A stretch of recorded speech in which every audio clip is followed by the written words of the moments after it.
एक बार फिर से लाउड स्पीकर को लेकर घमासान छिड़ गया है। उत्तर प्रदेश में लाउड स्पीकर की आवाज को लेकर एक बार फिर से मुद्दा गर्मा गया है। आपको मालूम है कि 23 मार्च से रमजान शुरू होने वाले हैं और रमजान से पहले पहले उत्तर प्रदेश में एक बार फिर से गर्मा रहा है लाउड स्पीकर पर तेज आवाज से अजान का मुद्दा। इस बार यह मुद्दा कुछ इस तरह से गर्माया है कि लाउड स्पीकर को लेकर पुलिस प्रशासन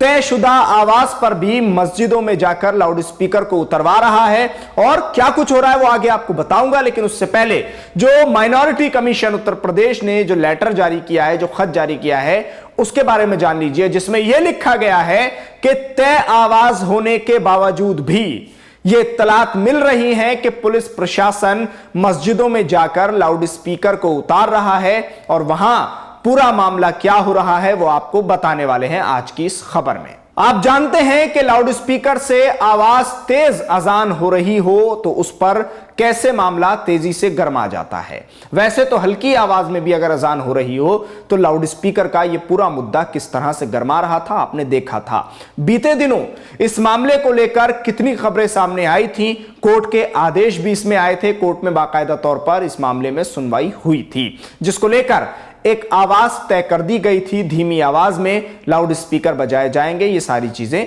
तय हो गई थी। लेकिन उसके बावजूद जब तमाम चीजें आदेश अनुसार हो रही हैं, माननीय न्यायालय के आदेश अनुसार तमाम मस्जिदें, तमाम और जगहें और जो धार्मिक स्थल हैं वो पालन कर रहे हैं उस चीज का, तो उसके बाद रमजान से पहले पहले क्यों इस तरह की खबरें सामने आती हैं और क्यों इस तरह के मामलात सामने आते हैं कि जिसमें पुलिस का एक ऐसा रुख नजर आता है कि जिसके जरिए यह समझा जा सकता है कि विशेष समुदाय के लिए एक तरह से प्रताड़ित करने वाली चीजें बाकायदा तौर पर की जा रही हैं। अब रमजान से पहले पहले मस्जिदों के लाउड स्पीकर को उतारने के लिए पुलिस पहुंच जाती है, मस्जिदों में पुलिस प्रशासन पहुंचता है और लाउड स्पीकरों को उतारने लगता है। जब यह पूरा मामला जिसकी इत्तला माइनॉरिटी कमीशन तक पहुंचती है तो माइनॉरिटी कमीशन इसको लेकर एक खत जारी करता है जिसमें कहा जाता है लाउड स्पीकर की आवाज कोर्ट के बताए हुए आदेश के अनुसार है, धीमी आवाज है, जिससे किसी भी तरह का कोई नुकसान नहीं पहुंच रहा है और ना ही कोई वायलेशन हो रहा है और ना ही कोर्ट के आदेश का उल्लंघन किया जा रहा है। फिर क्यों पुलिस प्रशासन लोगों को परेशान करने में कोई कसर नहीं छोड़ रहा है और रमजान से पहले पहले इस तरह की चीजें क्यों हो रही हैं। इस मामले पर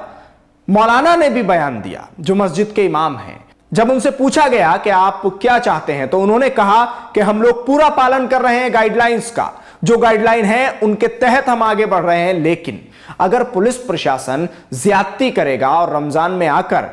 नमाज के वक्त, इफ्तार के वक्त आकर परेशान करेगा तो बताइए हम क्या करेंगे और हमें क्या करना चाहिए इस पूरे मामले में। हम तो कोर्ट का पालन कर रहे हैं, हम तो जो आदेश आया है उसके तहत आगे बढ़ रहे हैं। तो इस पूरे मामले में पुलिस प्रशासन का एक ऐसा रवैया देखने को मिला है कि जिसके जरिए यह समझा जा सकता है कि बाकायदा तौर पर लाउड स्पीकर की आवाज कम होने के बावजूद परेशान करने की कोशिश की जा रही है, जिस पर पूरी तरह से संज्ञान लेते हुए माइनॉरिटी कमीशन ने लेटर जारी किया है और कहा है कि पुलिस प्रशासन को ज्यादती करने का कोई अधिकार नहीं है। अगर आवाज धीमी है और आवाज उतनी ही है जितनी कोर्ट के जरिए बताई गई है तो कोई हक नहीं है कि मस्जिदों से लाउड स्पीकर को उतारा जाए। इस पूरे मामले में सियासी एंगल भी आपको समझाते हैं। दरअसल ये पूरा मामला किस तरह से आगे बढ़ रहा है वो भी आपको समझाते हैं, क्योंकि जब ये पूरा मामला शुरू हुआ था लाउड स्पीकर से अजान का तो उस पर कितना विवाद हुआ था आप जानते हैं, जमकर विवाद हुआ था।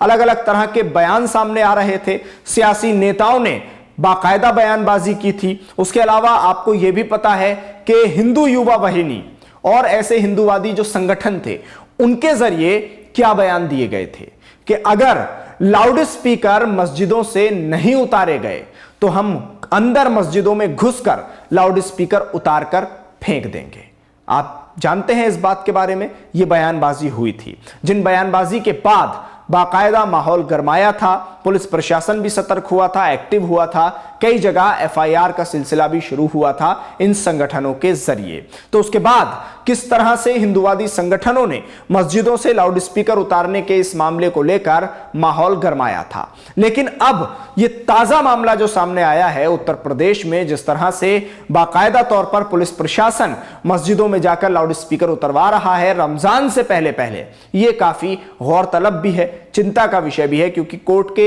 आदेश अनुसार जब चीजें हो रही हैं तो फिर पुलिस अधिकारियों को और पुलिस प्रशासन को क्या अधिकार है कि वो जाकर मस्जिदों से लाउड स्पीकर उतारे। लेकिन सवाल यह भी है कि जहां जहां आवाज तेज है और वहां उन गाइडलाइंस का पालन नहीं किया जा रहा है, वहां बाकायदा तौर पर कार्रवाई हो रही है और वो होनी भी चाहिए, क्योंकि जब कोर्ट के आदेश हैं तो वो सबको मानने चाहिए, क्या वो मंदिर हो या मस्जिद हो, गुरुद्वारा हो या चर्च हो, वो सभी के लिए एक सम्मान है। लेकिन सवाल यह है कि अब इसमें सियासी पहलू क्या है वो आपको समझाते हैं। दरअसल एसपी नेता डिंपल यादव ने इस पर बयान दिया है और बयान देते हुए कहा है कि मंदिर, मस्जिद या लाउड स्पीकर हटाना या लाउड स्पीकर लगाना यह जरूरी नहीं है। लाउड स्पीकर की आवाज कितनी होनी चाहिए, कितनी नहीं होनी चाहिए, यह जरूरी नहीं है। इसके जरिए किसानों को पैसे नहीं मिल जाएंगे, किसानों का कारोबार नहीं बढ़ने लगेगा, या इसके जरिए देश में जो बेरोजगारी फैल रही है वो इस बात से कम नहीं हो जाएगी कि मस्जिदों में लाउड स्पीकर लगना चाहिए या बिना लाउड स्पीकर के अजान होनी चाहिए। तो ये पूरा मामला सियासी एंगल पर कुछ इस तरह से जा रहा है, बाकायदा तौर पर सरकार को घेरने की कोशिश की जा रही है। लेकिन चिंता का विषय यह है कि जब मस्जिदों से रमजान से पहले पहले लाउड स्पीकर उतारने की बात एक बार फिर से गरमाती है, मुद्दा एक बार फिर से गरमाता है, तो सवाल यह उठता है कि क्या रमजान से पहले एक बार फिर से लाउड स्पीकर पर अजान का यह मुद्दा रमजान भर गरमाया रहेगा और इसी पर सियासत तेज होगी। आप हमारे साथ इस खबर पर जुड़े, आपका बहुत बहुत शुक्रिया। न्यूज़ एमएक्स यूट्यूब पर सब्सक्राइब करें, फेसबुक पर लाइक करें, वीडियो को ज्यादा से ज्यादा शेयर करें। धन्यवाद।